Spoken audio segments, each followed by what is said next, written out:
Lebanese government అంటే వాళ్ళు చాలా వీక్. వాళ్ళకు ఒక ఆర్మీ ఉందంటే ఉంది, కానీ ఆ ఆర్మీలో ఆల్మోస్ట్ 70% మందికి లాస్ట్ 6 నెలల నుంచి జీతం ఇవ్వలేదు, పనిచేయట్లేదు. వాళ్ళు కొంతమంది ఊబర్ డ్రైవర్లుగా పనిచేస్తున్నారు, కొంతమంది ఫుడ్ డెలివరీగా పనిచేస్తున్నారు. ఇది వాళ్ళు చేసే పని. అమెరికాలో ఆపోజిట్ ఇస్ హ్యాపెనింగ్. అందరూ ట్రంప్ దగ్గర యుద్ధం ఆపేసి వచ్చేసేయండి రా ఇంటికి అంటున్నారు. ఇక్కడ అది కాదు. Israel is saying finish the job once and for all. హజ్బుల్లాని ఫినిష్ చేయండి. ఈవెన్ వాళ్ళ అపోజిషన్ లీడర్ అదే అన్నారు. కోచార్టెడ్ టాక్స్కి స్వాగతం. వెస్ట్ ఏషియాలో జరుగుతున్న యుద్ధం, సీజ్ ఫైర్, చర్చలు, దీని వివరాలన్నీ మేము కొన్ని రోజుల నుంచి మీకు ఆ డిబేట్స్లో మాట్లాడుతున్నాం. కానీ నిన్న రాత్రి ఒక కొత్త మలుపు తిరిగింది west Asia. Precisely west Asia కాదు, ఇజ్రాయెల్ అండ్ లెబనాన్. మీకు గుర్తుంటుంది, కొన్ని రోజుల ముందు ఇజ్రాయెల్ లెబనాన్ రాయబారులు ఆ అమెరికాలో ఉన్న వాళ్ళు ఒక మీటింగ్ కలిశారు. 37 సంవత్సరాల తర్వాత ఫస్ట్ టైం ఒక ఫేస్ టు ఫేస్ మీటింగ్ జరిగింది. ఇక్కడ ఇరాన్ యూఎస్ కలిసినట్లు కాదు, పాకిస్తాన్లో వాళ్ళిద్దరు సపరేట్ రూమ్లో కూర్చున్నారు. పాకిస్తాన్ వాళ్ళు నడిమిట్ రూమ్లో కూర్చున్నారు. అప్పుడప్పుడు బెల్ కొడతారు. అప్పుడు అసీం మునీర్ లేకుంటే షబాజ్ షరీఫ్ వెళ్ళి పేపర్లు తీసుకెళ్ళి ఇరాన్కి ఇస్తారు. ఇరాన్ బెల్ కొట్టంగానే వాళ్ళు తీసుకెళ్ళి అమెరికాకి ఇస్తారు. చర్చ కాదది. కానీ అమెరికాలో జరిగింది. మార్కో రూబియో లీడ్ చేసిన ఈ చర్చల్ని అంబాసిడర్స్ ఇద్దరు కూర్చొని మాట్లాడారు. అదే ఒక పెద్ద న్యూస్. ఎందుకంటే లెబనాన్ అనే దేశంలో లెబనాన్ గవర్నమెంట్ ఉందంటే ఉంది, పార్లమెంట్ ఉందంటే ఉంది, కానీ ఆ దేశంలో కూర్చున్న టెర్రరిస్ట్ గ్రూప్ పేరు హెజ్బుల్లా. ఈ హెజ్బుల్లా 40 సంవత్సరాల నుంచి అక్కడే ఉన్నారు. ఎక్కడ? లెబనాన్లో, ఎస్పెషలీ సౌత్ లెబనాన్లో ఉన్నారు.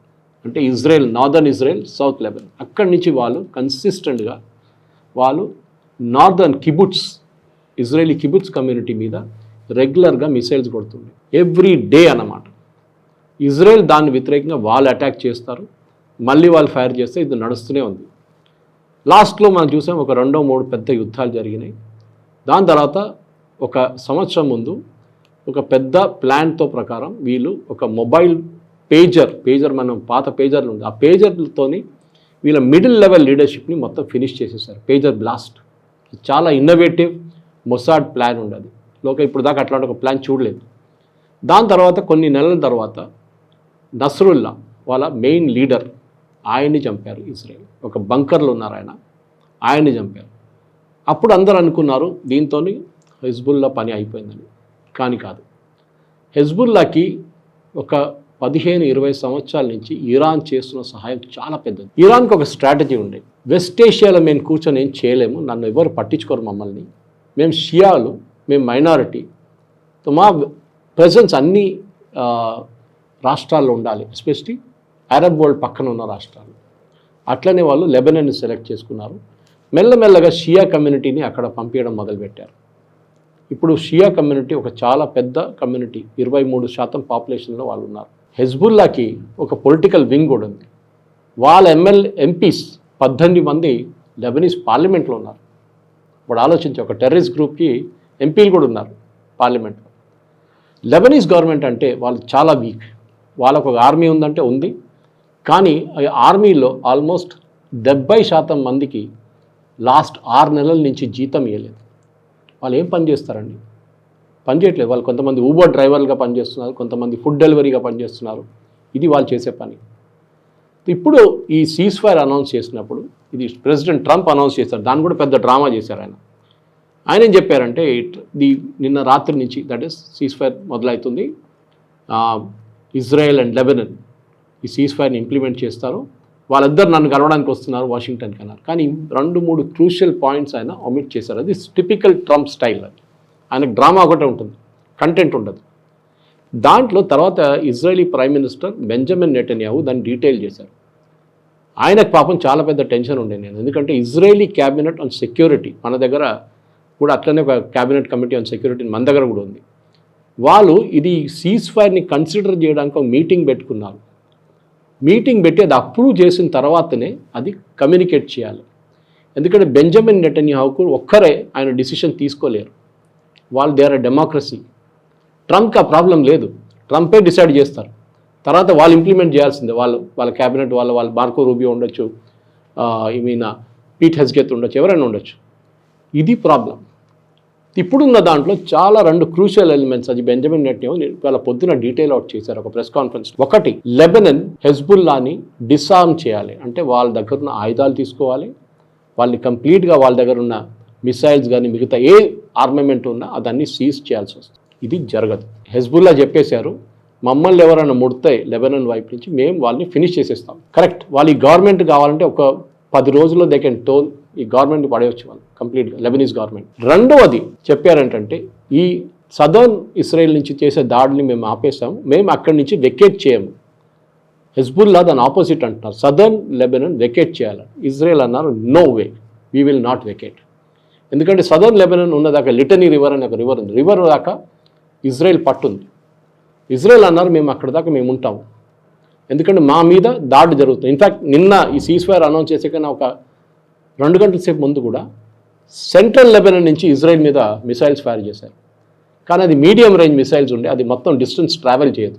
అంటే ఇప్పుడు తెలిసిన ఒక మెయిన్ పాయింట్ ఏంటంటే వీళ్ళ దగ్గర ఉన్న 1,50,000 మిసైల్స్ ఒక 10-15 సంవత్సరాలు ఇరాన్ సప్లై చేసిన మిసైల్స్ ఇప్పుడు తగ్గి ఒక 1000-2000కి వచ్చేస్తుంది అంటున్నారు. ఆ మిసైల్స్ ఇప్పుడు వాళ్ళు రేషన్ చేస్తున్నారు, మెల్లమెల్లగా కొంచెం వాడుకుంటారు. ఈవెన్ ఇరాన్ కూడా మీరు చూసుంటారు, వాళ్ళది కూడా అటాక్స్ తగ్గిపోయింది ఇరాన్ వైపు. ఇది కూడా ఇక్కడ కూడా జరుగుతుంది లెబనాన్లో. ఈ సీజ్ ఫైర్ 10 రోజులకు ఉంటుంది, అదే ట్రంప్ అన్నారు. ఈ 10 రోజుల్లో ఏం చేస్తారు? ఏం చేయలేరు. చర్చలు నడిపిస్తూ ఉంటున్నారు, కానీ లెబనీస్ ప్రెసిడెంట్కి ఏం పవర్ ఉంది? ఇదే ప్రాబ్లం హమాస్ గాజాలో క్రియేట్ చేశారు. హమాస్ గాజాలో ఉన్న ఒక గ్రూప్ కాకుండా వాళ్ళు బయట నుంచి వచ్చారు, వాళ్ళు కూడా ఆయుధాలు డబ్బులు అంతా ఇరాన్ ఇచ్చారు. గాజా నడిపిస్తుంది ఒక పాలెస్టీనియన్ అథారిటీ, మన యాసిర్ అరాఫాత్ వాళ్ళ పార్టీని, వాళ్ళు నడిపించాలి, కానీ వాళ్ళకి అసలు పవర్ లేదు అక్కడ. వాళ్ళు వెస్ట్ బ్యాంక్ మెయింటైన్ చేసుకుంటున్నారు, ఇటువైపు వాళ్ళు రావట్లేదు. అక్కడ కూడా ఆ రోజు సీజ్ ఫైర్ అగ్రిమెంట్ చేసినప్పుడు హమాస్తోని ఇజ్రాయెల్ ఒక సీజ్ ఫైర్ అగ్రిమెంట్ చేసినప్పుడు వాళ్ళేమన్నారంటే that somebody has to disarm them అన్న, అంటే వాళ్ళ తుపాకీలు అన్నీ తీసుకోవాలి, వాళ్ళ మిసైల్స్ అన్నీ తీసుకోవాలి. కానీ వాళ్ళు ఎవరికి హ్యాండ్ ఓవర్ చేస్తారు? అక్కడ గవర్నమెంటే లేదు. ఆలోచించండి, గాజాలో గవర్నమెంట్ లేదు, మొత్తం గవర్నమెంట్ నడిపిస్తుంది హమాస్. ఇది ప్రాబ్లం. సో సేమ్ ప్రాబ్లం మన ఇక్కడ జరిగింది, గాజాలో జరిగిన అదే ప్రాబ్లం మళ్ళీ ఇప్పుడు లెబనాన్లో కూడా జరగబోతుంది. ఈ సీజ్ ఫైర్ ఫ్లాప్ అవుతుంది. ఈ సీజ్ ఫైర్ ఎందుకు తీసుకొచ్చారో మన ప్రేక్షకులు అర్థం చేసుకోవాలి. ఇరాన్ అండ్ యుఎస్ టాక్స్లో ఒక చిన్న ప్రాబ్లం, చిన్నగా పెద్ద ప్రాబ్లం అది. ఇస్లామాబాద్ జరిగిన టాక్స్లో ఫస్ట్ వీళ్ళు ఇన్సిస్ట్ చేస్తుందంటే అటువైపు లెబనాన్ వైపు కూడా సీజ్ ఫైర్ ఉండాలి, అక్కడ అటాక్స్ ఉండకూడదు అని చెప్పి కండిషన్ పెట్టారు ఇరాన్. అప్పుడు అమెరికా అది ఫుల్ఫిల్ చేయలేకపోయారు. ఇన్ఫ్యాక్ట్ అమెరికా అన్నారు అది అట్లా కండిషనే లేదన్నారు. ఇజ్రాయెల్ అయితే డినై చేశారు, మేము అసలు అగ్రీ చేయమని చెప్పి. ఏదో ప్రెషర్ పెట్టి ప్రెసిడెంట్ ట్రంప్ అది తీసుకొచ్చారు, ఎందుకంటే ఆయనకి అక్కడ పెద్ద ప్రాబ్లం ఉంది, అది సార్ట్అవుట్ చేయాలంటే ఈ ఇష్యూ ఒకటి సార్ట్అవుట్ అయిపోతే అది కూడా అవుతుందండి. కానీ ఇప్పుడు అది కాదు ఇది కాదు అయిపోతుంది. Yes, you can open up strait of Hormuz, open up చేయదు, అంత పెద్ద పనేం కదా ఓపెన్ అప్ చేయడానికి. ఎందుకంటే ఇరాన్ని ఒక ఫైనాన్షియల్ టర్మాయిల్ వేసేసారు యుఎస్, వాళ్ళ షిప్స్ బ్లాక్ చేసేసి. కానీ అది ప్రాబ్లం కాదు, దానికైనా పెద్ద ప్రాబ్లం ఇజ్రాయెల్లో ఉన్న జనత. అక్కడున్న వాళ్ళు నిన్న రాత్రి ఒక సర్వే చేశారు, అక్కడ న్యూస్ ఛానల్, దాంట్లో 52% మంది ఈ సీజ్ ఫైర్ని వ్యతిరేకిస్తున్నారు. ఆలోచించండి, అమెరికాలో ఆపోజిట్ ఇస్ హ్యాపెనింగ్. అందరూ ట్రంప్ దగ్గర యుద్ధం ఆపేసి వచ్చేసేయండి రా ఇంటికి అంటున్నారు. ఇక్కడ అది కాదు. Israel is saying finish the job once and for all, హెజ్బుల్లాని ఫినిష్ చేయండి. ఈవెన్ వాళ్ళ అపోజిషన్ లీడర్ అదే అన్నారు, బెంజమిన్ నెటన్యాహు హెస్ ఫెయిల్డ్. మన రాహుల్ గాంధీ లాంటి అట్లా మాటలు అక్కడ అన్నారు. వాళ్ళు ఎగ్జాక్ట్లీ ఆపోజిట్ మాట్లాడతారు, వాళ్ళ దేశం కోసం మాట్లాడతారు వాళ్ళు. బెంజమిన్ నెటన్యాహు హెస్ ఫెయిల్డ్, మనం ఈ యుద్ధం లాజికల్ ఎండ్ దాకా తీసుకెళ్ళాలి. బెంజమిన్ నెటన్యాహుతో కాకపోతే చెప్పండి, మేం చేసి చూపిస్తామని చెప్తున్నారు ఆపోజిషన్ వాళ్ళు. ఇది ఇస్ అ మేజర్ డిఫరెన్స్. ఈ యుద్ధం అంత ఈజీగా ఆగదు. ఇరాన్ వైపు యుద్ధం ఆగుతుంది, కానీ హెజ్బుల్లా ఇరాన్ ఉన్న ఇది ఒక కనెక్షన్ని అది మొత్తం బ్రేక్ చేయాలంటే టైం పడుతుంది. అది కాకుండా ఇజ్రాయెల్కి ఉన్న పొలిటికల్ సపోర్ట్ ట్రంప్ వైపు నుంచి వీక్ అయిపోతే ఈ యుద్ధం తర్వాత, ఇరాన్ యుద్ధం తర్వాత బెంజమిన్ నెటన్యాహుకి పెద్ద ప్రాబ్లం రాబోదు. ఎందుకంటే ఆయుధాలు చాలా మటుకు యుఎస్ నుంచి వస్తుంది, అది ఆగిపోతుంది, పొలిటికల్ సపోర్ట్ ఆగిపోతుంది, అండ్ ఆఫ్ కోర్స్ ఇంటెలిజెన్స్ ఆగిపోతుంది. కానీ యుఎస్లో ఉన్న జూయిష్ కమ్యూనిటీ వాళ్ళు చూసుకుంటారు దాన్ని, వాళ్ళు లాబింగ్ చేసి డెఫినెట్గా ప్రెసిడెంట్ ట్రంప్ని ఇది మొత్తం మళ్ళీ రీస్టైన్ చేయమని చెప్పి చెప్తారన్నమాట.